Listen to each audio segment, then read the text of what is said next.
की कौन जानता है, कल की कौन जानता है। फर्स्ट चरण के चुनाव ये साबित कर दिया कि महागठबंधन की सरकार बन रही है। फर्स्ट चरण के चुनाव में 100 सीट, एक एक चीज को बहुत बारीकी से हम लोगों ने मुआयना की है। फर्स्ट चरण के चुनाव में 121 सीट में 100 सीट महागठबंधन जीतने जा रही है। नमस्कार, स्वागत है आप सभी दर्शकों का हमारे यूट्यूब चैनल खबरें बिहार लाइव पर। अभी हमारे साथ हैं राष्ट्रीय जनता दल के बड़े नेता अब्दुल बारी सिद्दीकी साहब। सर स्वागत है सर। Thank you. सर महागठबंधन जो है वो चुनाव जीतने के प्रति कितना आश्वस्त है? फर्स्ट फेज का चुनाव हुआ है, आज तो लास्ट है सर। नहीं तो फर्स्ट फेज के चुनाव में आपको क्या लगा है? वोटिंग प्रतिशत तो बढ़ा है सर। वोटिंग प्रतिशत बढ़ा है। सेकंड फेज का चुनाव आ रहा है, चारों तरफ की रिपोर्ट यही आ रही है जी। कि वोट बहुत शांति से अच्छे से पड़ रहा है और हमारे वोटर बहुत एग्रेसिव हैं जी। और इस बार वो चाहते हैं बदलाव, इसलिए कि जो आम लोग हैं उनके बीच में बहुत ज़्यादा दिन तक जो है घृणा का, द्वेष का, नफरत का, हिंदू का, मुस्लिम का लोग अब पसंद नहीं कर रहे।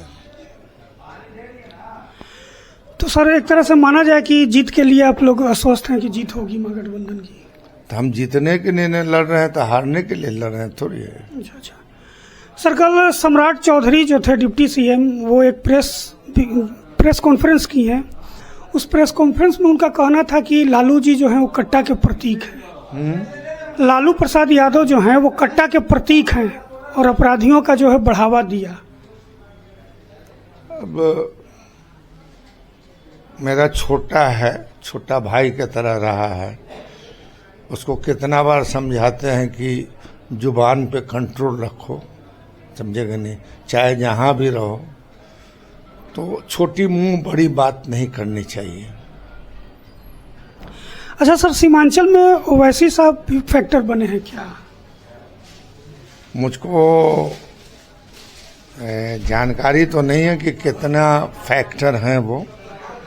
अब वो पोलिंग जो हो रहा होगा, उधर का रिपोर्ट आया नहीं है मेरे को, आप लोगों को होगा, तो आप देखिएगा क्या रिजल्ट आता है।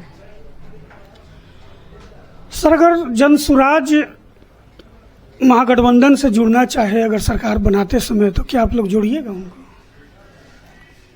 अरे भाई अभी का ना बात कीजिएगा, कल की कौन जानता है, कल की कौन जानता है।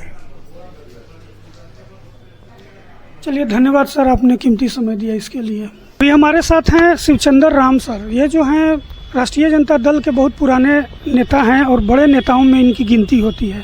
तो स्वागत है आपका हमारे यूट्यूब चैनल खबरें बिहार लाइव पर। जी आपको भी और आपके देखने वाले, आपके पसंद करने वाले को भी मेरे तरफ से ढेर ढेर शुभकामनाएं।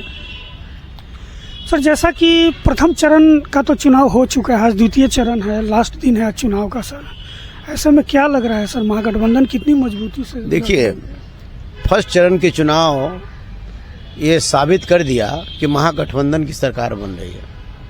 फर्स्ट चरण के चुनाव में 100 सीट, एक एक चीज को बहुत बारीकी से हम लोगों ने मुआयना की है। फर्स्ट चरण के चुनाव में 121 सीट में 100 सीट महागठबंधन जीतने जा रही है। और अभी जो है लगातार हम लोग, अभी जो चुनाव हो रहा है 122 सीट पर जो चुनावें हो रही हैं, उसमें हम लोग लगातार सवेरे से लोगों के संपर्क में हैं। हमारा अभी सेकेंड फेज में भी एक बहुत अच्छा रिजल्ट महागठबंधन को मिलने जा रहा है। और जो हालात अभी मिल रही है, जो पहले की हालात और अभी की हालात, वो निश्चित रूप से महागठबंधन सरकार बना रही है और तेजस्वी यादव बिहार के मुख्यमंत्री बन रहे हैं। सर वैसे तो आप सर्व समाज के लिए राजनीति करते हैं, लेकिन बात कर लें दलितों की। सर दलितों की स्थिति जो है बिहार में, सत्ता पक्ष द्वारा कहा जाता है कि हमने स्थिति बहुत सुधार किया है, हर घर राशन पहुंचा रहे हैं, पक्का मकान बनवा दिए, तरह तरह की घोषणाएं कर रहे हैं। लेकिन सर जहां तक पलायन की बात है, बिहार से पलायन भी होता है। दलित समाज का बहुत युवक बाहर जाकर रोजी रोजगार करते हैं। तो इस पर आपका क्या विचार है? सरकार क्या सही में काम की है दलित समाज के लिए, या बहुत सारे ऐसे काम हैं जो अभी बाकी हैं जो आपकी सरकार आएगी तो आप लोग देखिए, जो सरकार गाल बजाने का काम कर रही है, ये जो बिहार का जो खटारा सरकार जो 20 साल से सत्ता में बैठी है, ये दलित विरोधी है, महादलित विरोधी है, संविधान विरोधी है, आरक्षण विरोधी है। दलित को इन्होंने धरातल में पहुंचाने का काम किया, दलितों की शक्ति इन्होंने छीनने का काम किया। सबसे बड़ा हथियार दलित को डेवलप करने का, विकास करने का, उसके आरक्षण था। बिहार की सरकार से या बिहार के नेताओं से पूछिए कि भाई प्रमोशन में, आरक्षण में क्या दिखते हैं, क्या प्रॉब्लम है। आप उन वैसे कर्मचारी और पदाधिकारी शेड्यूल कास्ट के हमारे रिटायर हो गए और उनको कोई प्रमोशन नहीं भी रहा, तो क्या भाई, तो कोर्ट में केस, तो कितना दिन से कोर्ट में केस चलेगा। आप इस पर जो है कि पहल करिए। दिल्ली में आप हैं, राज्य में आप हैं, इसके बाद भी शेड्यूल कास्ट के कर्मचारियों और पदाधिकारियों के साथ अन्याय क्यों। और खास करके जहां तक कि पलायन का मामला है, बिहार में आप देखिए, आप कोसी क्षेत्र को आप देख लीजिए, सीमांचल, मिथिलांचल, कोई आप देख करके कोसी, इस इलाका को आप देखिए, देखिए कि सारे जगह आप ट्रेन में जाकर के स्टेशन पर खड़ा होइए, नौजवान matric pass, inter pass, BA pass, MA pass, technical degree लिए हुए, जिसको रोजगार नहीं मिल रहा, सारे लोग दिल्ली, हरियाणा, पंजाब और बंगाल का जो है कि यात्रा पर सब उतरा हुआ है। ये सरकार थोथी दलील दे रही है। ये जिनके साथ ये एनडीए की जो सरकार है, ये गाल बजाने वाली सरकार है। ये काम नहीं, काम तो तेजस्वी यादव करते हैं। तेजस्वी यादव के पास विजन है। तेजस्वी प्रसाद यादव जी ने तो कहा था 20 के चुनाव में कि हमारी सत्ता में भागीदारी होगी, सरकार बनेगी, 10 लाख बेरोजगारों को रोजगार देंगे। उन्होंने तो दिखाया। 17 महीना बनाम 17 साल, 17 महीना में तेजस्वी प्रसाद यादव ने 5 लाख बेरोजगारों को गारंटी के साथ उन्होंने नौकरी देने का काम किया। जिन शिक्षक को आप लाठी से पीटते थे, उन शिक्षकों को उन्होंने 4.5 लाख शिक्षक को नियमित करने का काम किया। विकास में टोला सेवक, ममता दीदी, तालीमी मरकज के लोगों को मानदेय बढ़ाने का काम तेजस्वी यादव ने किया। इनके पास कहाँ विजन है? ये तो बिना विजन के लोग हैं, गाल बजाने वाले लोग हैं। खैर सर, तेजस्वी प्रण जब से आया है सर, तब से सत्ता पक्ष के लोगों की नींद हराम हो गई है।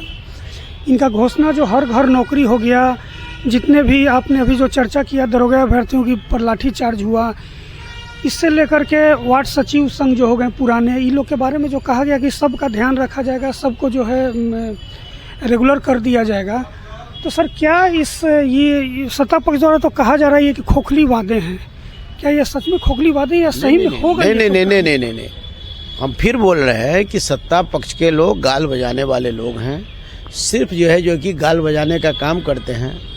और तेजस्वी प्रसाद यादव जी जमीन पे काम करने का काम करते हैं। आज भारतीय जनता पार्टी और एनडीए के लोगों को माने वो सही से सो नहीं पा रहे हैं, नींद उनकी हराम हो गई। क्यों?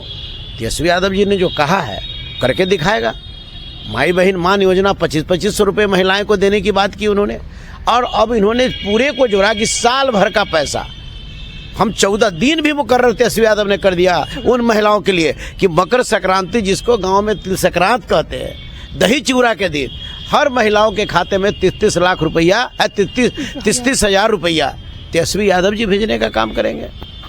हर घर में, वैसे घर जिन घर में सरकारी नौकरी नहीं है उसमें नौकरी देने के काम उन्होंने करेंगे। तो इनके पास विजन है। तेजस्वी यादव विजन मैन है, जिन्हें नौकरी मैन ऑफ इंडिया के नाम से जाना जाता है। इनके पास विजन है। भारतीय जनता पार्टी एनडीए के पास कोई विजन नहीं। अगर विजन रहता तो ये नौजवानों को नौकरी देते। जुआ भटक रहा है, युवा आज करे अपने प्रमाण पत्र में आग लगा रहा है।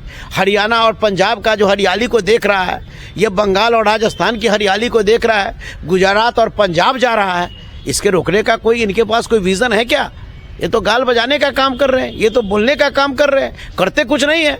तेजस्वी यादव जो बोलते हैं वो करके दिखाते हैं, और इसी का तो अंजाम है कि बिहार की आवाम, बिहार के मजदूर, किसान, दबे कुचले, शोषित पीड़ित, सबका एक ही आशा है कि तेजस्वी आएंगे, बेरोजगार बेटा मेरा नौकरी में जाएगा। शिवचंद्र राम तो ऐसे दलितों के हितकारी के रूप में जाने जाते हैं पूरे बिहार में, और राष्ट्रीय जनता दल में भी आपका सर बहुत काफ़ी वजनदार आप नेता हैं।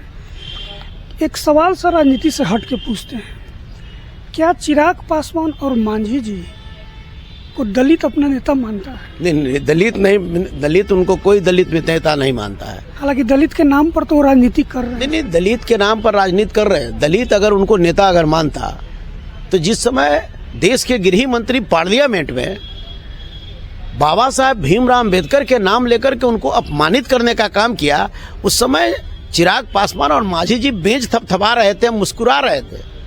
यह देश के गृह मंत्री जी ने कहा कि जितना बार तुम बाबा साहब भीमराव अम्बेडकर को अम्बेडकर अम्बेडकर अम्बेडकर की बात करते हो, उतना देर भगवान के नाम लोगे तो तुमको स्वर्ग मिलेगा। हम अमित शाह जी को कहना चाहते हैं और भारतीय जनता पार्टी एनडीए के लोगों को आपके माध्यम से कहना चाहते हैं कि हमारा भगवान बाबा साहब भीमराव अम्बेडकर है। बाबा साहब भीमराव अम्बेडकर संविधान नहीं दिए नहीं होते, बाबा साहब भीमराव अम्बेडकर संविधान में आरक्षण का प्रावधान नहीं किए होते तो लालू प्रसाद यादव जी ऐसे लोग हमको टिकट नहीं दिए होते तो एक चमार का बेटा, जूता सीने वाला का बेटा शिवचंदा राम मंत्री विधायक बनता क्या? या दलित समाज, महादलित समाज के जो लोग एमएलए एमपी बन रहे हैं, एमएलसी बन रहे हैं या मुखिया जिला पार्षद बन रहे हैं, ये कभी बनते क्या? तो बाबा साहब का संविधान और आरक्षण का देन है। हम बाबा साहब हमारे लिए भगवान है। भले भारतीय जनता पार्टी उनको जिस रूप से ले, सोचना चाहिए, भारतीय जनता पार्टी को भी सोचना चाहिए कि जिनके लिखे हुई संविधान को लेकर के हम शपथ खाते हैं और उनके बारे में पार्लियामेंट में, और एक लोग ये जो चिराग पासवान जो है और साथ साथ जो है आपसे कहते हैं ये मांझी जी, ये दोनों आदमी जो है कि क्या कर रहे हैं? दोनों आदमी जो है कि वहाँ बैठ कर करके बेंच थपथपा रहे हैं जहाँ बाबा साहब भीमराव अम्बेडकर जी का अपमानित किया जाता हो, ये लोग वहाँ पर जो है कि हंस रहे हैं, मुस्कुरा रहे हैं। अच्छा, आपने तो अपना सर जीवन न्यौछावर कर दिया राजद के नाम पर। इतना आप संघर्ष करते हैं, दलितों के बीच जाते हैं। इस बार अगर महागठबंधन की सरकार बनेगी तो क्या पार्टी आपको कोई बड़ी जिम्मेदारी देगी? नहीं, निश्चित रूप से तेजस्वी प्रसाद यादव जी, लालू जी पर हमको विश्वास है, राजद परिवार पर विश्वास है और हमें निश्चित रूप से जो मैंने पहल लोक विधानसभा में की है, जहां भी भेजा गया पार्टी के द्वारा, जहां जिस काम को किया गया और पार्टी ने जो आश्वासन दिया है और पार्टी हम पर जितना विश्वास करती है उससे ज़्यादा विश्वास हम अपने नेता तेजस्वी यादव पर हम करते हैं। और निश्चित रूप से सत्ता सरकार बनेगी तो शिवचंदा राम को भी कहीं न कहीं सम्मान मिलेगा। चलिए, धन्यवाद सर। धन्यवाद। तो अभी थे हमारे साथ पूर्व मंत्री शिवचंद्र राम जी, जो कि राष्ट्रीय जनता दल के एक बहुत ही कद्दावर लीडर के रूप में भी जाने जाते हैं। तो इसी तरह की खबरों के लिए देखते रहिए हमारा यूट्यूब चैनल खबरें बिहार लाइव। धन्यवाद।